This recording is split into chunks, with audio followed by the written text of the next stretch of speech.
अस्सलाम वालेकुम दोस्तों। अक्सर आपके कटिंग किए हुए कुर्ते या शर्ट के अंदर शोल्डर बड़ा होने की शिकायत होती है कि जब आप कस्टमर को कपड़े पहनाते हैं तो आपके नाप से शोल्डर बड़ा हो जाता है। तो आज इस मसले का हल मैं इस वीडियो में बताऊंगा कि किस तरह आप एक परफेक्ट शोल्डर को कटिंग कर सकते हैं। अगर आप मेरे चैनल पे न्यू हैं तो आप मेरे चैनल को सब्सक्राइब कर लें ताकि इस तरह की आने वाली नई और इन्फॉर्मेटिव वीडियो आपको वक्त पर मिलती रहें।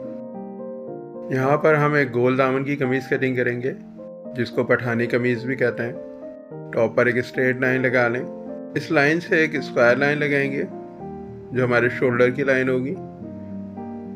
17.5 इंच शोल्डर का साइज़ है तो उसका हाफ करें 9.25 इंच बनता है, लेकिन यहाँ पर हम 8.5 इंच पे स्क्वायर लाइन करेंगे। 2 पॉइंट शोल्डर से कम करके ये लाइन लगाएंगे। इस लाइन पर शोल्डर डाउन का मार्क लगा लें। 2 इंच एक सूत पर हम शोल्डर डाउन का मार्क लगाएंगे और 8 इंच पर आर्म होल के डाउन का मार्क लगाएंगे जो चेस्ट के चौथे हिस्से से लिया है। हमने चौथे हिस्से में आधा इंच कम किया है। अब जितना शोल्डर डाउन के लिए मार्क लगाया है इतना ही हाले की चौड़ाई के लिए मार्क लगा लें। 2 इंच एक पॉइंट पर हम हाले की चौड़ाई का मार्क लगाएंगे। अब शोल्डर डाउन के मार्क को स्ट्रेट लाइन कर लें। इस लाइन पर हाले के लिए आधा इंच एक्स्ट्रा डाउन कर लें। हाले की शेप को ड्राइंग कर देंगे। अगर आप फिक्स हाले को ड्राइंग करना चाहते हैं तो उसकी वीडियो मैं पहले बना चुका हूँ जिसका लिंक मैं डिस्क्रिप्शन में दे रहा हूँ, आप वहाँ से वो देख सकते हैं। शोल्डर डाउन के लिए क्रॉस लाइन कर देंगे। आर्म होल के मार्क को भी स्क्वायर लाइन कर लें। अब आप आर्म होल में तख्ती का मार्क लगाएंगे। चेस्ट के चौथे हिस्से में आधा इंच कम पर मार्क लगता है, लेकिन अगर आप फिटिंग में कटिंग कर रहे हो तो चेस्ट के चौथे हिस्से में 1 इंच कम कर लें। यहाँ हमने 7.5 इंच पर मार्क किया है और इस मार्क को शोल्डर के लाइन से क्रॉस लाइन कर दी और इस लाइन के हिसाब से आर्म होल को ड्राइंग कर दिया। अब हम कमर का मार्क लगाएंगे। तो यहाँ जो मैं आपको मेथड बता रहा हूँ, जितना हमारा शोल्डर साइज हो उसमें 1 इंच कम करके हम मार्क लगाएंगे। यहाँ पर हमने 17 इंच पे शोल्डर को मार्क किया है तो आप 1 इंच कम करके 16 इंच पर कमर के लिए मार्क कर लें और उस मार्क से 7 इंच नीचे हिप के लिए मार्क कर लें। सीने पर फिटिंग का मार्क लगाएंगे। सीने से हम 20 इंच की फिटिंग देंगे तो उसका हाफ करके 10 इंच में आधा इंच सिलाई मार्जिन ऐड कर लें तो 10.5 इंच पे मार्क कर दें। कमर से 19 इंच की फिटिंग देंगे तो उसका हाफ करके 9.5 इंच में 2 पॉइंट ऐड करें और मार्क कर दें। इस तरह हिप के पास से 21 इंच की फिटिंग देंगे तो उसका हाफ करें 10.5 इंच में 2 पॉइंट ऐड करें और इस मार्क को दामन तक स्ट्रेट लाइन कर दें।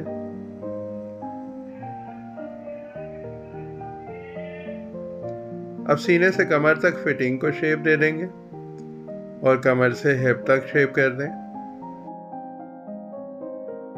कमीज में पॉकेट का मार्क लगाएंगे। आर्म होल से नीचे 5 इंच पे मार्क करेंगे। 6.5 इंच पॉकेट के लिए मार्क लगा लें और पॉकेट से नीचे 3.5 इंच पे मार्क करेंगे जहां से हम चौक को बंद करेंगे। नीचे बाकी जितना है वो चौक के लिए है।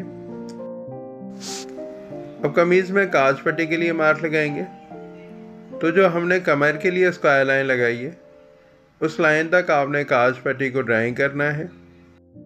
1.25 इंच ऊपर टांकी के लिए मार्क लगा दें और 1 से 1.25 इंच जितना आप पट्टी की चौड़ाई चाहते हो मार्क कर दें। आधा इंच सिलाई मार्जिन निकालते हुए लाइन का मार्क लगाएंगे। 41 इंच लाइन का साइज है। आधा इंच दामन में भी मार्जिन रखेंगे क्योंकि यहाँ पर हम एक गोल दामन की कमीज कटिंग कर रहे हैं जिसको हम पठानी कमीज भी कहते हैं। इस मार्क को स्क्वायर लाइन कर लें। अक्सर गोल दामन ड्राइंग करने में या कटिंग करने में काफ़ी मुश्किल होती है तो यहाँ पर मैं आपको एक गोल दामन कटिंग के लिए भी बहुत आसान मेथड बता रहा हूँ। तो आप कमीज़ की चौड़ाई में 4 इंच का मार्क कर लें। 4 इंच को हाफ करके 2 इंच पर मार्क कर लें। लेंथ में भी 4 इंच का मार्क लगाएंगे और उसको हाफ करके 2 इंच का मार्क कर लें। अब जो 2 इंच के मार्क हमने लगाए हैं इस मार्क पर क्रॉस लाइन लगा लें। इस लाइन पर भी सेंटर मार्क कर लें और इस सेंटर पॉइंट के साथ गोलाई को मैच करते हुए ड्राइंग कर दें।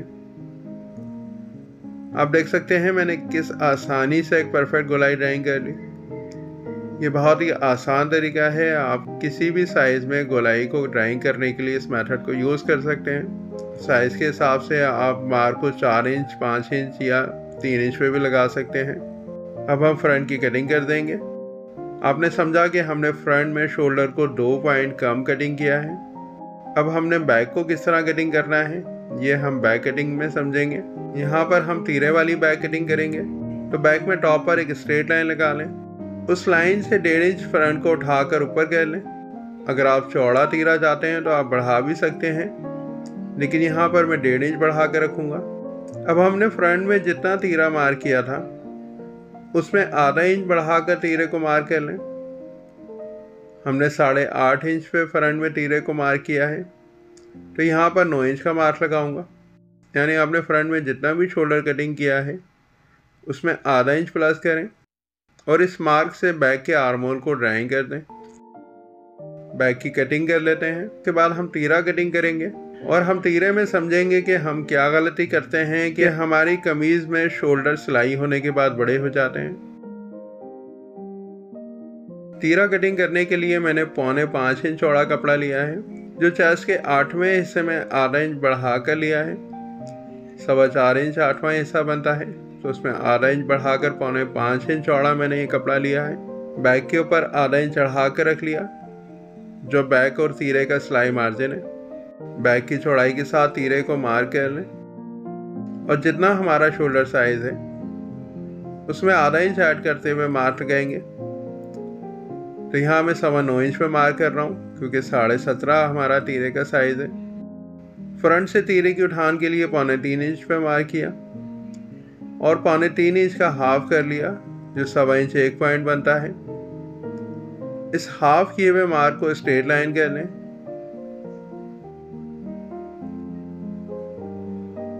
अब फ्रंट में जितना हमने हाले की चौड़ाई रखी थी उसमें आधा इंच बढ़ाकर मार्क लगा लेंगे, जो हमारे बैक के हाले की चौड़ाई के लिए हो।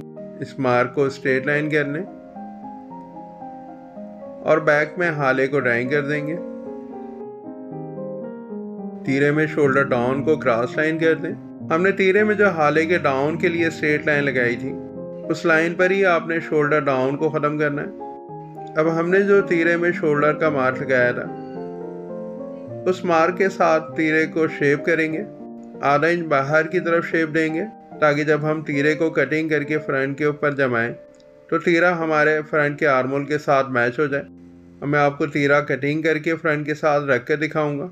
सिलाई मार्जिन को चढ़ाते हुए हमने तीरे को फ्रंट के ऊपर फोल्ड किया और जो हमारे हाले की गहराई है वो तीरे की क्रीज के साथ मैच हो रही है।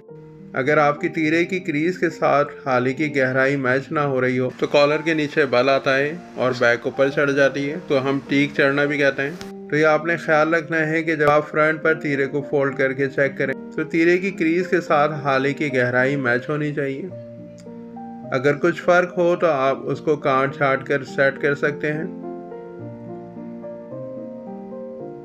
आप देख सकते हैं कि हाले के साथ भी तीरा बिल्कुल मैच हो रहा है और आर्म होल के साथ भी मैच हो रहा है। अब हम तीरे को नाप कर चेक कर लेते हैं। तो यहाँ पर हम तैयार साइज को चेक करें तो 9.25 इंच पर मार्क लगाया है मैंने और बाकी आधा इंच हमें सिलाई मार्जिन मिल रहा है, जो सिलाई होने के बाद हमें एक परफेक्ट शोल्डर देगा। अब हम इस आर्म होल के हिसाब से किस तरह आस्तीन कटिंग करेंगे कि हमारे शोल्डर के लटकने की शिकायत ना हो। तो हमारे फ्रंट के आर्म होल में तख्ती तक जितना मार्क है उसको चेक कर लें तो 3 इंच बनता है। इस 3 इंच को नोट कर लें और पूरे आर्म होल को नाप लें तो 8.25 इंच का साइज हमें फ्रंट के आर्म होल से मिल रहा है। आस्तीन कटिंग के लिए कपड़े को फोल्ड करके बिछा लें, टॉप पर एक स्क्वायर लाइन लगाएं, इस लाइन पर 3 इंच का मार्क लगा लें और 3 इंच ही हम आस्तीन में डाउन के लिए मार्क लगाएंगे। डाउन के लिए आप 3 इंच से बढ़ाकर भी मार्क लगा सकते हैं अगर आप फिटिंग की आस्तीन चाहते हैं। इस मार्क को भी स्क्वायर लाइन कर लें। आस्तीन की चौड़ाई के लिए हम 9.25 इंच पर मार्क करेंगे। जितना हमने फ्रंट के आर्म होल को साइज किया है उसमें आधा इंच सिलाई मार्जिन ऐड कर लें और 9.25 इंच पर मार्क करेंगे। आस्तीन सिलाई होने के बाद 8.25 इंच पर तैयार होगी। इस मार्क से अंदर 3 इंच पर मार्क लगा लें और इतना ही मार्क टॉप पर भी लगा दें।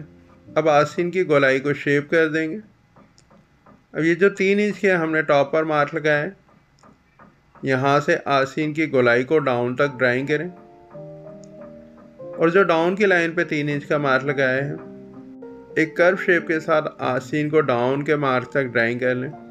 आसीन की कटिंग कर लें।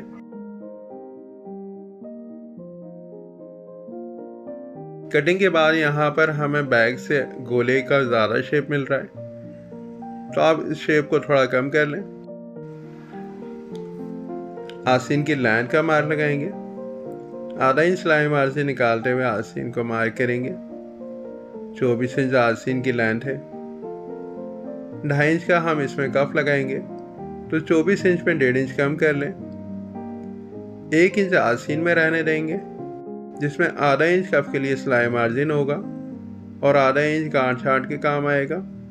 अब यहाँ पर हम अगर 8.5 इंच का कफ लगाते हैं तो उसका हाफ 4.25 इंच बनता है। उसमें 1.25 से 1.5 इंच प्लस करके आप आसीन की चौड़ाई को मार्क कर लें। आसीन की लाइन के लिए स्क्वायर लाइन कर लें और आसीन की फिटिंग के लिए शेप स्केल से शेप कर दें। आप स्ट्रेट लाइन भी लगा सकते हैं, लेकिन शेप स्केल यूज़ करें तो आसीन में एक अच्छा शेप मिलता है और एक फिटिंग वाली आसीन कटिंग होती है। अब हम इस आसीन को कटिंग करके आर्मोल पर रख कर चेक करेंगे कि हमारी आसीन आर्मोल के हिसाब से कितना परफेक्ट कटिंग हुई है। तीरे को फ्रंट के ऊपर फोल्ड करके जमा लें और आसीन को आर्मोल में घुमाकर चेक करेंगे। तो जो हमने आर्मोल की तख्ती से 3 इंच पे मार्क किया था, तो आसीन का शेप उस मार्क के साथ मैच हो रहा है। आप देख सकते हैं हमने आसीन को आर्मोल के साथ घुमा के चेक किया है, तो आसीन आर्मोल के साथ बिल्कुल परफेक्ट मैच हो रही है। अगर आपको मेरी ये वीडियो पसंद आई हो तो इस वीडियो को लाइक और शेयर कीजिए और मेरे चैनल जीनियस टेलर को सब्सक्राइब कीजिए, ताकि इस तरह की आने वाली और इन्फॉर्मेटिव वीडियो आपको वक्त पर मिलती रहे।